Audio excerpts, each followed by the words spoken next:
Well, welcome to the Darby Racing podcast, season 2.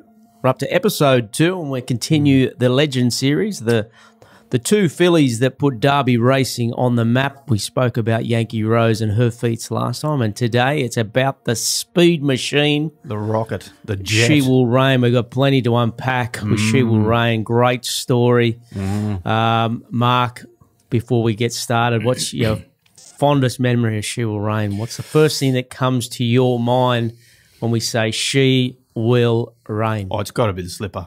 Yep. It's the slipper, and exactly what you said. She will reign. Remember that when they gave us the trophy and handed the trophy over to you, and the owners just went ballistic and started chanting, "She will reign. She will reign. She will reign." Yep. I remember. The ATC boss, Laurie Macri, he grabbed me by the arm and he goes, "Mark, I've never seen anything like this." He said, "This is incredible," and it was loud and unbelievable. We're talking She Will Reign, and she won the 2017 Golden Slipper, a dream come true. But let's rewind all the way back to the start where we picked her up from. There's a bit of a story with She Will Reign. We're going to go all the way back to her dam, Courgette, by Charge Forward. Trained by Gerald Ryan. Was an okay, pretty fast sort of 2-year-old, nothing spectacular. I think she ran a placing in the English nursery. She was a city winner. Won at Canterbury, we remember the horse, and I think Jimmy from Inglis, James Price, had his mates in the horse, decided they're going to sell her on. We saw her online, and we picked her up as a tried horse thinking she might make a really nice country provincial horse for not a lot of money. So we bought her. She ended up, I think she ended up at Queensland to start with, Courgette. She did, with Stewie, wasn't it? Ran into all sorts of physical problems, had no luck with her. Went down to Terry Robinson. That's right. We're talking about the dam here of She Will Reign, Courgette, and again, got nowhere with her. Now, we thought that was the end of the story. Finished, she'd just go and be sold. We had no luck with her. We had a very big owner, very, very good owner. Gary Bashel was in her, and I think he owned 20% of Courgette. He came on for the ride. And left field, he rang me and he said, "Scotty, what do you think? I'm thinking if the owners just want to get rid of her, I'll take over and breed with her." And I was like, "Geez, Gary, where's this come from?" I mean, look, he was in time for war also, that was heading towards a stud career. But anyway, long story short, he did. And where the story got even better, he didn't want to pay for a service fee for Courgette, and he decided he was going to do a foal share with Arrowfield, Manhattan Rain. And asked me, "What do you think about this?" I'm glad he doesn't take my advice, because at the time, Manhattan Rain was struggling. And that's why they're willing to do a foal share. And I said, "Oh, geez, you're not going to get much money in the ring. I mean, the foal shares work. You don't pay for the service fee. You got to pay all the upkeep, and then you go halves in the foal at sale." And thank goodness, Gary was pretty stubborn sort of fella. He went his own way. I was right. She didn't make any money in the ring, but without him doing that, perhaps the story of She Will Reign never unfolds, because that foal was She Will Reign by Manhattan Rain. She went through the 2016 English Classic, and she was a pretty unassuming filly. You remember her? Athletic, absolutely. Nothing spectacular about it. Looked fast. Conformationally, she had a few things going on, which was actually the reason I said we should send this filly to Michael Costa. Because he was a smaller trainer. He was someone, I was racing manager at that time, and he was someone that would listen to you, and this horse has got this, that, and the other. You just need to keep an eye on that, and he did, and he was very good with it. So that was one of the reasons. But, I mean, I remember Gary Bashel had 2 horses in that sale. One we didn't like. And She Will Reign, we said, she's all right. Well, the story went, she's all right. So they put a reserve of 20,000 on her. We liked her. We thought, look, she'll see what we're doing. We had a good Manhattan Rain in Scarlet Rain. I think that was the tipping point too, and that I'd broken Courgette in. So I had that connection. And I do remember that Gerald had a good opinion of her early days. He said she's a well. That's why we bought Courgette. I left that bit out. You broke in Courgette. Yeah, you liked her. Gerald liked her. Yeah, she wasn't quite up to. She had issues. Yeah, she had issues. You know, and I mean, like I say, she will reign. She wasn't 100% confirmation. You had a bit of a turn here and there, but nothing that was bad. No, but something that needed to be looked after and managed. And Courgette was similar, so she had issues. So there was that punt there. But also with that, you look and she wasn't a big filly. She wasn't an overly big filly. She looked was fast. Neat, athletic, looked quick. Yeah. And I think the other thing is if we didn't have that connection with Scarlet Rain, we probably wouldn't have been as buoyant because it was kind of like, well, it's Manhattan Rain. We'll give you a couple of things, Rain. Mark. I don't know if you remember this, but the sales ring. So we knew the reserve was 20,000 through Gary. Yep. And we said, Gary, we'll look to buy her. We're not going $1 over 20,000. Just wanted to be clear to him. We didn't want to disappoint him. He was a great client. That's right. And but we're happy to go. The other go filly to 20,000. Now we so landed much. on the 20,000 and was knocked down to us. But the story doesn't end there. Jim Taylor, I think his name is from WA, got in contact with us. I do remember this. About a year later when she started hitting. Yes. And he was meant to buy the horse to go to WA, but something happened and he missed the horse. That's legitimately, right. Either just time got past him or he bid on the wrong horse or something like that. So it was meant to be. We landed on there. So if someone had gone 21, we would probably, you can't say for potentially, certain, we would have said I know. no. Well, that's where I liked a slipper winner. Yep, and I like to, whether you call it, religious, meant to be, we were meant to have that filly. I'm a big believer, whether you are religious or not, whatever karma, if you want to sort of go that way. If things are meant to be, it will happen for you. And that filly was meant to be with us. She was meant to be with us and meant to take us on that journey. So that's the story of She'll Reign, how we got to the sale. Mark broke in Courgette. Yeah. We took over Courgette, purchased to race in other jurisdictions. Yep. Good client of ours, bred with Courgette to Manhattan Rain. We bought that filly, which is She Will Reign, at the sale. And we sent her, as you said, to Michael Costa. Yeah. And I remember just backtracking a little bit. Again, I was come on as racing manager and talking to Terry Robinson. I had a good relationship with Terry because I used to break in for him as well. And he used to be frustrated with Courgette because she was blessed with talent. I remember he used to say, mate, this filly's got so mare that time. He said, she's got so much talent, but I can't keep her sound. I just can't keep her sound. And that is a lot of the issues for racehorses these days. Soundness. Yeah. And then, go on with, we sent her to Michael Costa. Sent who her was to a Michael young, Costa, up-and-coming trainer. Michael's trying to make his mark. He's bold. Yep. He's in your face. He's selling himself. Oh, we'll give him a go. He's doing well with the limited stock he's got. Again, the story takes a turn. He's it's probably mid-year of, getting ready to turn 2, maybe June or something like that. Yeah. And he's had her in for a prep or two. And he makes the announcement that he's going to up stumps and go to the Gold Coast. That's right. And he wanted to take the horses with them, but as we'd sold it to be here in New South Wales, we put it to the owners. You can go up to the Gold Coast with Michael as a vote, or we can put it with another trainer here in Sydney, and they voted to leave it here in Sydney. Fair enough. Yeah. And the horse landed in one Gary Portelli's lap. And that's where the story really begins of her racing career. Do you remember whether Michael had any sort of feel for her early? No, not early, because one thing I do remember early was that she was a barrier rogue. I remember one of the first times he put her in the gates at Warwick Farm, she really hurt someone. She was pretty bad. And he said, mate, I'm going to have to send her to get re-educated. He used Daniel Robinson at that time, and he said, I've had good success with Daniel Robinson. Can I send her there? And I said, mate, go for your life. And, he had to do all the work with her because she was actually dangerous. But no, I don't remember anything from Michael. I don't think he'd done enough with her.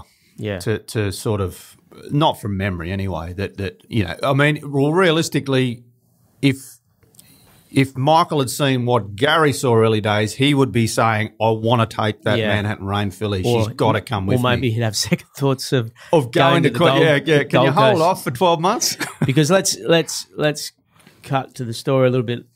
This is now into the spring. She's turned 2, and Jim and Gary and I remember this vividly because I remember it as well. What are you going to say? Yeah, it was. You're getting into the 2-year-olds. It's probably August, somewhere around there, and you're. So this is pre us winning a slipper. We've come off the back of Yankee Rose in second. So we're really honing in on these 2-year-old races, and so you're hanging on all your trainers to tell you what you got early. How they're going. Yeah. And Gary sent me a text message. Yeah. It was a picture of a stop clock. Yeah. And it said something like 10.2, something like that. 10 point something. Yeah. And wrote at the bottom of it, if this isn't a Group 1 horse, I'll give it away. Yeah. And so naturally you're like, who's this? Yeah. Ring him straight up, and he's laughing and he says, mate, that Manhattan Rain filly. Yeah. Don't know if she was named at that point. She probably was. She Will Reign. Could have been. I don't know if she's just very, very quick, but they don't run like that. Yeah. And that was the first moment you had that. Now, also been in long enough, we're kind of 10 years in. We've been burnt like that before, where you're thinking, track work's one thing. Yeah. But we head to the trials. It wasn't until the 22nd of November.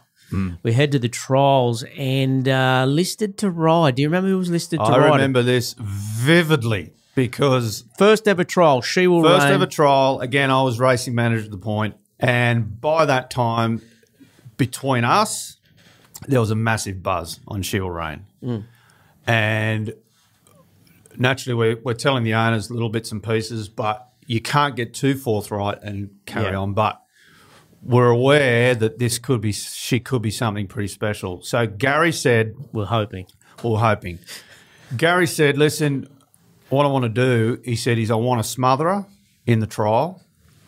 He said, because she's just too brilliant. She is just so fast. At that point, I think he was working with older horses because none of the 2-year-olds could keep up with her. He said, she is that fast. He said, and trying to think the bigger picture, he said, you can't lead and win a slipper. This is how far out. I remember that. This is how far out. And I'm starting to go, yeah, right. I mean, really? Are we going that far? Anyway, he said, so if it's all right with you, I want to smother her in this trial, like get her in amongst horses. And he said, because I just haven't been able to do it. And she's going to have to learn to do it. I said, yeah, no worries, mate. And at that point, Mitch Bell was doing a lot of riding for Gary. Yep. Mitch Bell, great, country provincial rider. And at that point, we didn't know what we had. We're like, no worries. I think from memory, actually, we're like, where's the... Yeah, well, that's right. Gun? It's kind of like, well, if you think she's that good, why aren't you putting J-Mac or some of the big riders on? Like, anyway. Long story short, Mitch Bell gets crook or pulls out of the trial the morning of the trial. But I was unaware of this.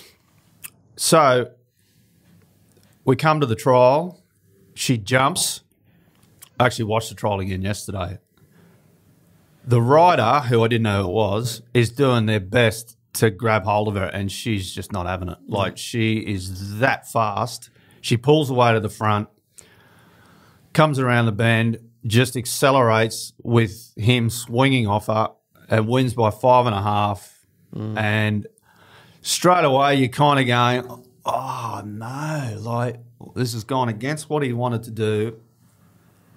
She's gone like that. The problem with horses winning trials like that is the ownership group gets so excited, and trials are one thing, races are another thing. It can create.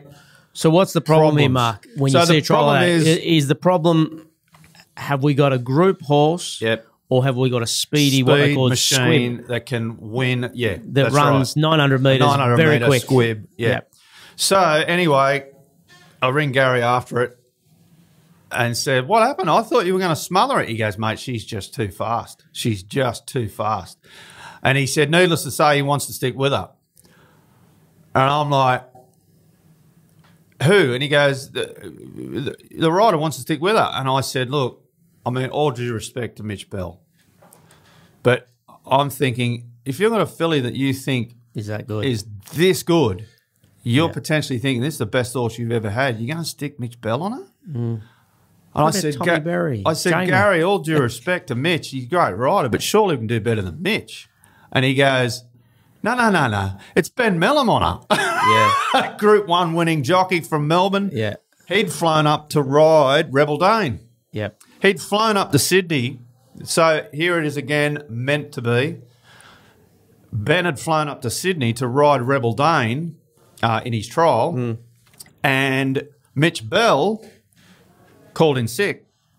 So Gary said to Ben, can you hang around and ride a 2-year-old? And a lot of them bigger jockeys don't actually like jumping on the 2-year-olds. Yep. Especially when it's a first trial, they kind of get like... And Gary said to him, believe me, you're going to want to hang around for it. You're going to want to hang around for it. Anyway, it was Ben Melham. And typical after the trial, you might remember this, Tommy Berry and all the other jockeys were coming up going, what's that? What's that?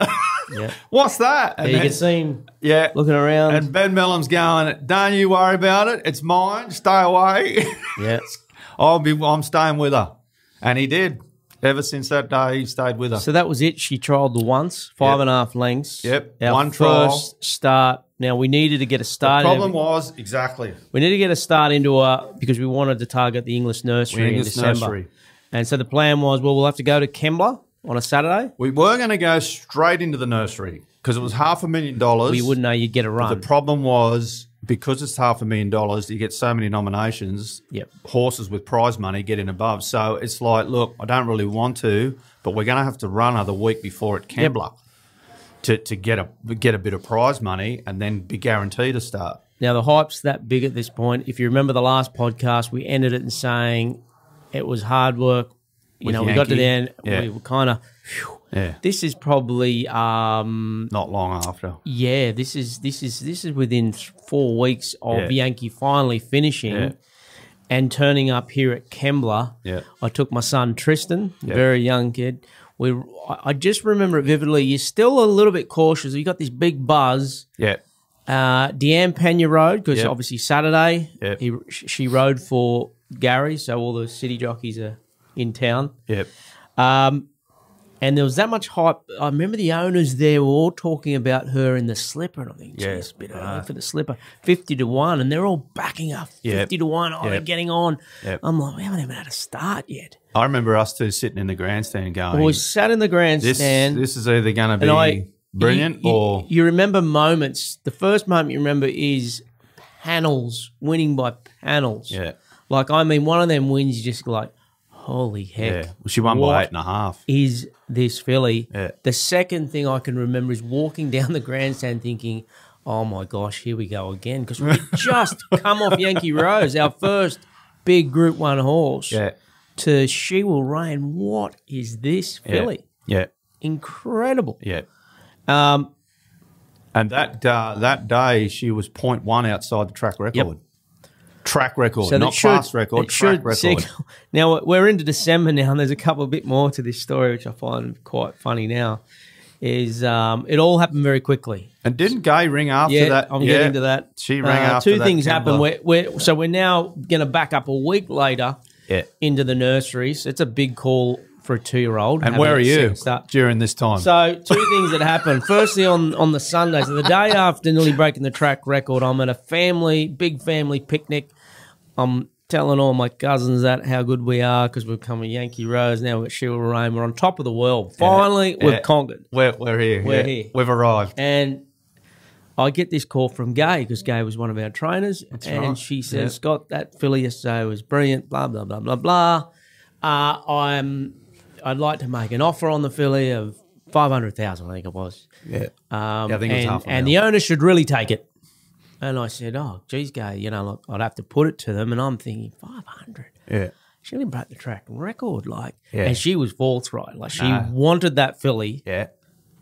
And she said they should really take it. So I said, well, look, it's not up to me. I can win a slipper with that filly. I can win a slipper with that filly.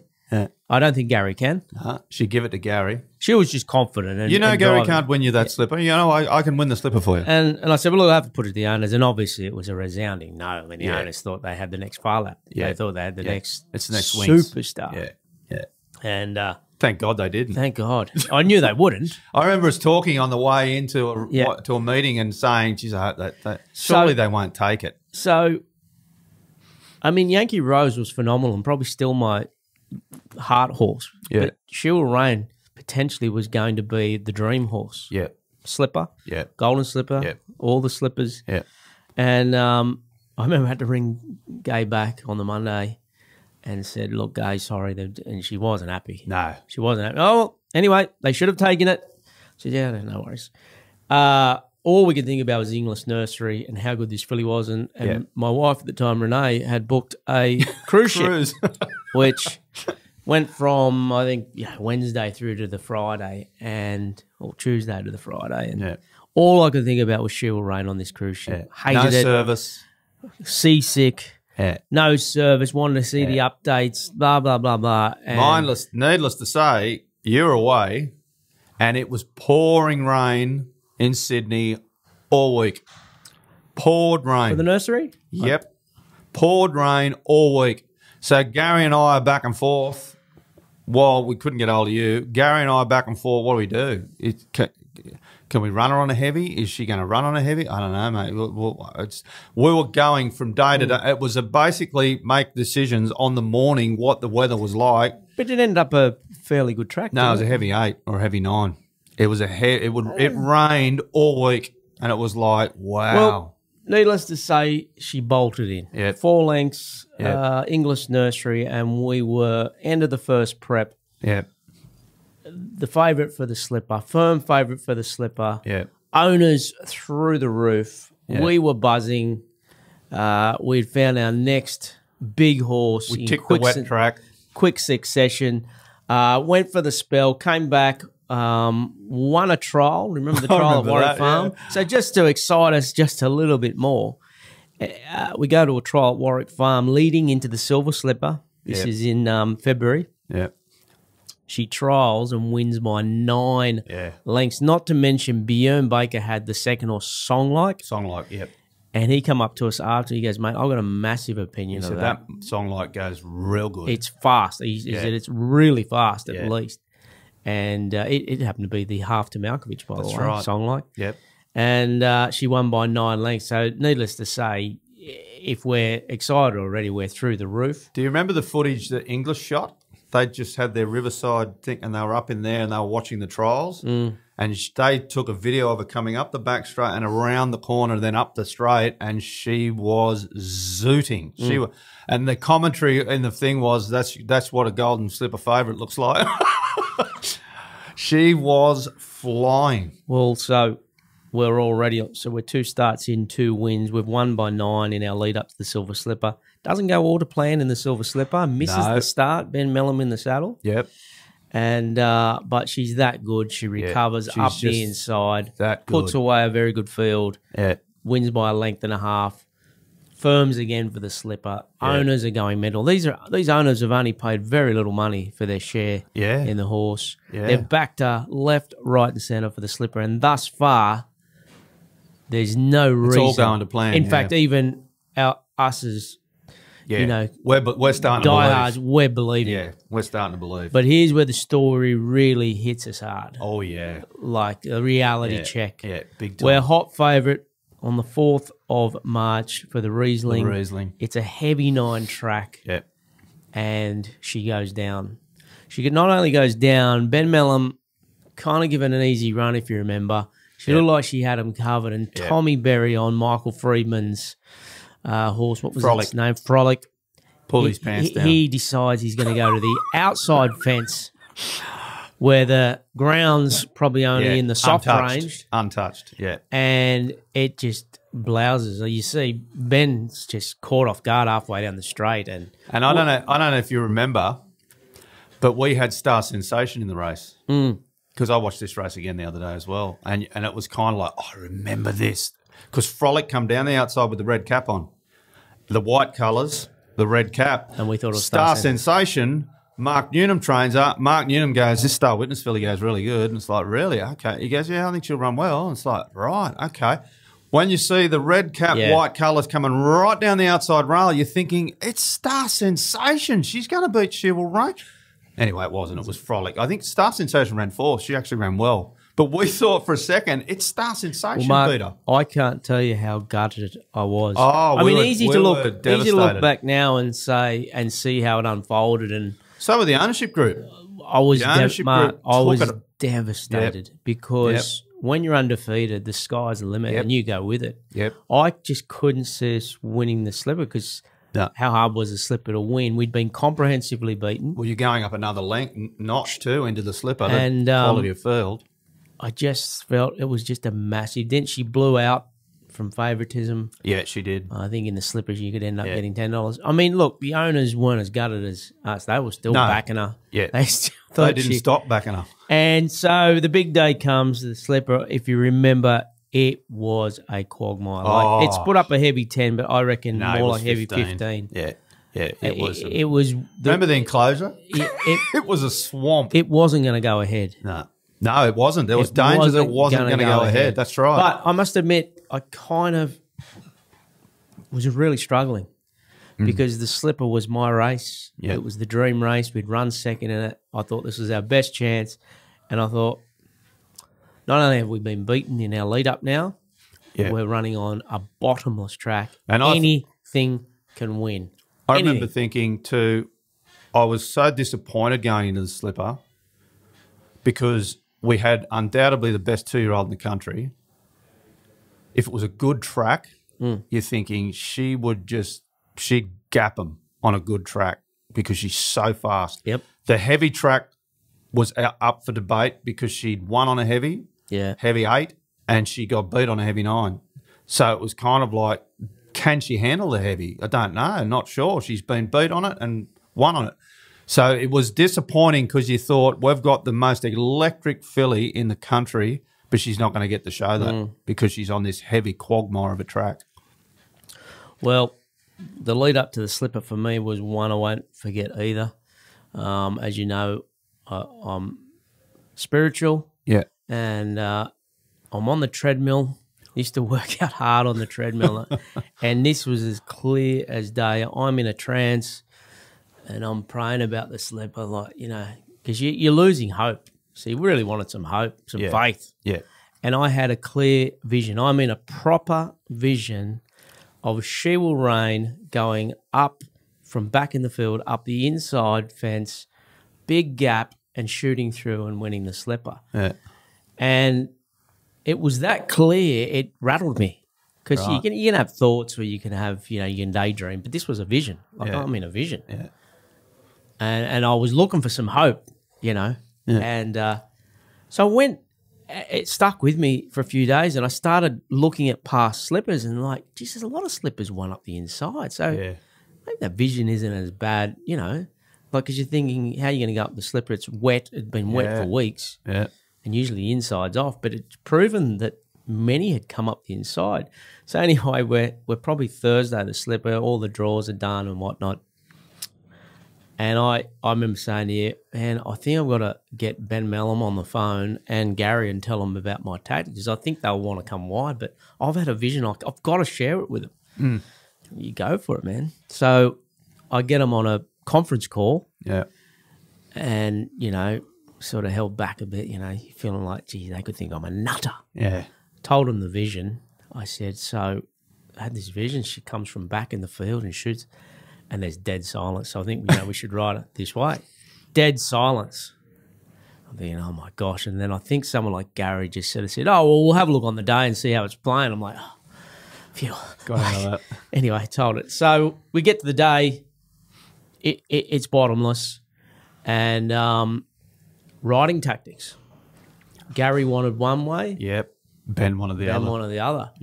Gary wanted him to go back and circle the field out wide, as you normally do on a wet track, come to the outside.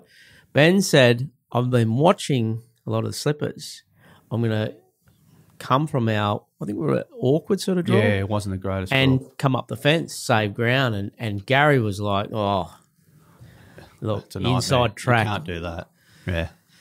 Well, I kid you not. She goes on and wins the slipper. That's history. Like, unbelievable. Fulfills a dream. But I kid you not. The way she won, this is no word of lie, was exactly how I saw that vision. Right? Yeah. It was like picture perfect. Yeah.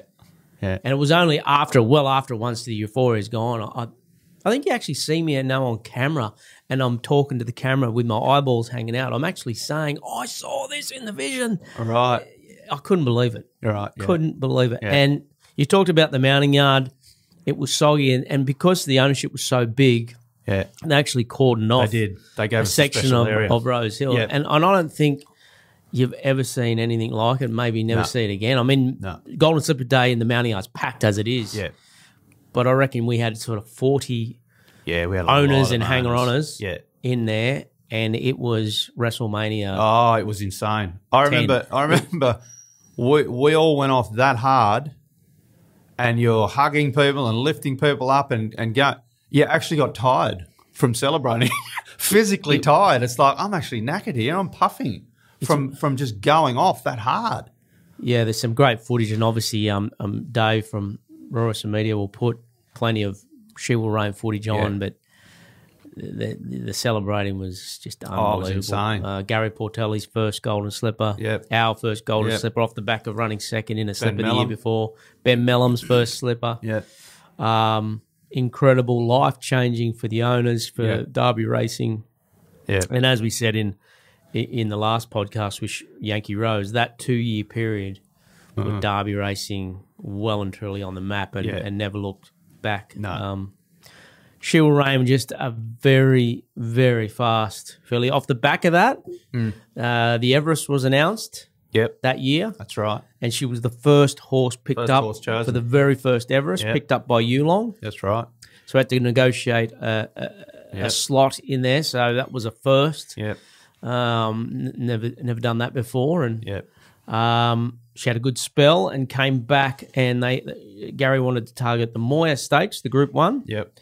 At Moonee Valley, and then second up into the Everest. And the Moya Stakes, I don't know if you've watched that recently, but that still brings the hair on your back of your neck. Well, when you said what's your first memory of She Will Reign, it was almost the Moya Stakes because that win. Well, I think we were saying after that was supernatural. That's not a normal horse. That's not a 1,000-meter race, tight Moonee Valley. Regular rider off because he can't make the weight. Kieran McAvoy on. Kieran McAvoy on, who actually had to waste to get to the weight. Miles out of the ground. And the thing was, she'll jump, sit on pace, and, see how you go. Because the other thing you had against you was history. Like, most of the good 2-year-olds don't come back and win a race, nevertheless win a Group 1. So for her to come back as a 3-year-old and go into that's a tough Group 1, that Moya against the older horses, and I remember watching. We're on she track. Blew the start. Yeah, we were on track, and she blew the start. And she's so far back. Oh no, this is no hope. Nah, and then she coming around that corner and she made ground. And if you watch that race again, I don't know how she makes that ground up. I don't know how she makes it up. And Ben Mellum was on a horse too, and he watched her go around him. And he goes, all I saw was her backside go whooshka. We thought we got beat. Vidora come up the inside. We thought we got beat for sure. And on the angle we stood, and the owners of Vidora thought they'd won. They thought they'd won. After being in an possible position, flying down the outside, the caller made it even bigger when he finally called her in that last 100. What a shame to go down. We've gone down. But do you remember when they called her? The pandemonium in the stands was just... And that's the day I high-fived Gary and missed him and hit him straight in the face and scratched him. Incredible win. So that win, I think that win broke her. I was just going to say to you. I think that win. It wasn't her last win. It was her second last win, but there was plenty of misses, including the Everest. She didn't fire in the Everest and some other races. Do you think that run absolutely had something to do with her form tapering off? Yep, 100%. Because I think again, when you watch that race, she shouldn't have been able to win that race. So how she won that race against that quality of opposition, I think she just dug too deep. Yeah. And that is the pinnacle of her racing. Like she really never achieved that again. I remember vividly us two, when she won her last race, which was the English Sprint at Warwick Farm, where she just got the job done. And again, I looked at the form out of that. There's nothing in there. And you and I sort of looked at one another and went, shit. We're in trouble. Shit. We're in trouble. More to that. Owners, naturally. Owners are great. Owners will, she's back, baby. She's back. And it's kind of like, yeah. I don't think she is, guys. Yeah. Well, another part to that story, Mark, if you remember, very young, I think 1 or 2 starts, handful of starts at max, Nature Strip. Yeah. Was meant to go to that race. Really? And we were the favourite. I don't remember that. We were the favourite. Wow. Nature Strip there. Wow. Nature Strip wasn't the Nature Strip we knew. No. Yeah, he was a couple of starts in, a few starts in. Yeah. He had to scratch because he had issues early on as well. But I think had he been in that race, he would have, the way obviously the horse he became, but he was the new kid on the block. Put it that way. We're used to seeing winning trials by 5.5, 9, winning races by 8, winning the slipper by 3, winning the Moya, which was just, again, supernatural how she did it. And to come back in that English Sprint and just get the job done, it was kind of like, because it wasn't much of a field and she was like $1 winks odds. Like she was very, very short price. And you're thinking, she'll win this by panels. She'll win this by 9, 10. Well, naturally, just like the Yankee Rose story, big, diverse ownership group. Yeah. Many can roll with the punches, many first-timers, many just didn't understand how she could drop off, but the time had come. Yeah. I think she'd had a track gallop, and Gary just said, I just don't think everything's in order here. I think she might be done. Yeah, I think she might have had just a tiny little internal bleed. And the problem too at the time, she was showing signs she wasn't at that level. No. And I remember at the time too, she'd had a couple other starts and failed. Yep. And the problem was with an elite class horse, that's especially broodmare, that's got that value on. If you continue to run them, all you're doing is running value off the horse. Yeah. Same with the big colts and the big fillies. If you continue to run, and while we don't want to lose them as racehorses. It's not just that, Mark. Sort of you don't want to go another 10, 15. So I think I remember saying this now. There's a number of owners really upset and angry. Yeah. That we've got this all wrong. But you don't want to go another 10, 12 starts and remember her for how she got flogged. Yeah. Yeah. You want to remember what we just discussed. Yeah. And 12 starts in, 6 wins. The decision was made on a vote from the owners. We had a good offer from Japan. That's overseas, where the big offers come. That's I mean, right. In today's world, she's probably worth, $4 million at the broodmare sales. But I think we sold her for $2.3 million, which was huge back then. It was massive. Yeah. So I mean, she won over $3 million. She won over. So it's nearly $5.5 million turnaround for the owners. $20,000 horse. Yeah. Yeah. So in a couple of years, she fulfilled I have to say again, a lifetime dream. Yeah. I was built on the slipper. 100%. I love the slipper. Yeah. And what it does do as well is show you what sort of horse you need to win the slipper. Yeah. She was a freak. So was Yankee. Well, horses like Yankee talents. and She Will Reign, fast forwarding to say a horse like Osmosis, when you see ability like him, you can draw on those and go, look, I think he could be because we've had them before. And he looks to be in line with those sort of Group 1 horses. Before then, you're stabbing in the dark. I think and when you got your trainer, again, like you say, drawing parallels with Osmosis, Björn was saying, I think this could be the best horse I've ever trained. Yeah. When they're starting like that, and Gary Portelli was the same about She Will Reign. When the trainer, who's had thousands and thousands of horses come through their hands, when they start to go, I think this could be the best horse I've ever had. So She Will Reign will be remembered forever and a day. I've got a massive photo of her on the wall. You have. As Yankee Rose. The two girls up there. The two that really put us on the map. We live out in the Camden area, both of us, and there was a syndicate that owned part of her here in Camden, and I reckon even to this day, anyone I run into that knows we're Darby Racing in the area that say, "Oh, you had that She Will Reign, did you?" I knew someone. I knew people that had shares in her.